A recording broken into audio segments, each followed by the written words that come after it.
पिछली वीडियो में हमने दुनिया के सबसे बड़े aircraft carrier USS Gerald R Ford के रिक्रेशनल एरिया, गैली और स्लीपिंग क्वार्टर के बारे में बात की थी। आज की वीडियो में हम इस एयरक्राफ्ट कैरियर के हैंगर बे, फ्लाइट डेक, वेपन सिस्टम और दूसरे एडवांस फीचर्स के बारे में बात करेंगे।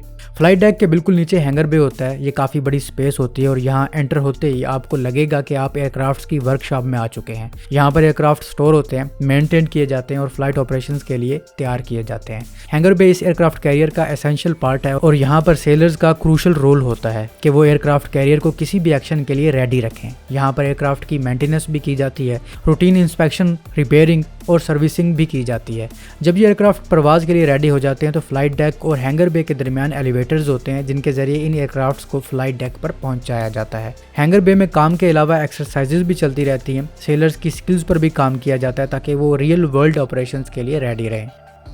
फ्लाइट डेक एयरक्राफ्ट कैरियर का वो हिस्सा है जो कि अक्सर आप देखते रहते हैं। यहाँ से एयरक्राफ्ट लॉन्च होते हैं और लैंड होते हैं। इस बड़े एयरक्राफ्ट कैरियर पर 75 एयरक्राफ्ट समा सकते हैं जिनमें advance fighter jets, surveillance plane और हेलीकॉप्टर्स शामिल हैं। फ्लाइट डेक 2 सेपरेट जोन पर मुश्तमिल होता है, एक लॉन्चिंग और दूसरा रिकवरिंग एयरक्राफ्ट पर मुश्तमिल होता है। इसके एक सिरे पर एयरक्राफ्ट लॉन्च करने के लिए advance electromagnetic aircraft launch system का इस्तेमाल किया जाता है। इस ग्राउंड ब्रेकिंग टेक्नोलॉजी ने traditional steam power Catapult system को रिप्लेस किया है। ये सिस्टम एयरक्राफ्ट को स्मूथ और एफिशिएंट तरीके से लॉन्च करता है।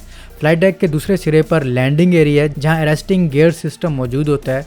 तो जैसे ही एयरक्राफ्ट लैंड होता है तो लैंड होते ही अपनी टेल हुक डिप्लॉय कर देता है जिसे अरेस्टिंग केबल कैच कर लेती है, जिसकी वजह से तेज चलते हुए एयरक्राफ्ट को रोकने में मदद मिलती है, वरना ये एयरक्राफ्ट अगली साइड से सीधा पानी में।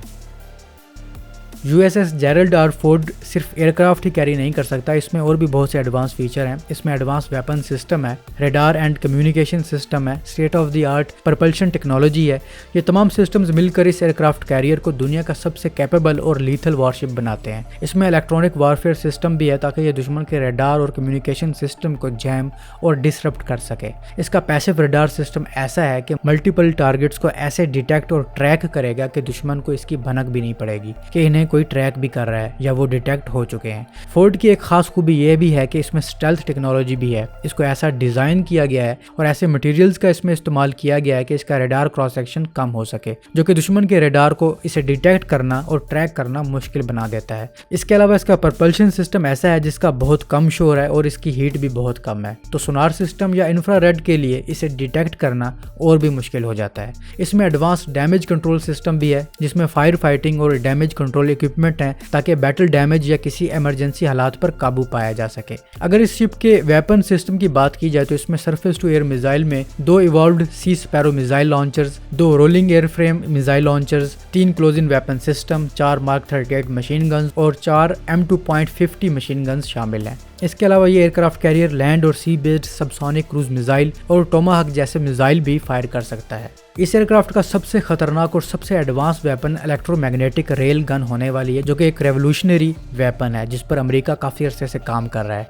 ये सिस्टम हाइपरसोनिक स्पीड से प्रोजेक्टाइल्स फायर करती है और इसकी गन की रेंज 100 नॉटिकल माइल्स है और इसकी स्पीड मार्क 7 तक है। तो इस तरह ये दुनिया की सबसे एडवांस और लीथल वेपन में शामिल होती है। इस गन को टैंक और एयरक्राफ्ट पर इंस्टॉल करना पॉसिबल नहीं है, लेकिन फोर्ड जैसे एयरक्राफ्ट कैरियर पर इसे लगाया जा सकता है, जिसमें 2 न्यूक्लियर रिएक्टर्स हैं जो कि 1.38 मेगावाट की इलेक्ट्रिसिटी जनरेट करते हैं, जो कि निमिट्ज क्लास एयरक्राफ्ट कैरियर की पावर से 3 गुना ज़्यादा है और रेलगन को पावर देने के लिए ये इनफ से भी ज़्यादा है।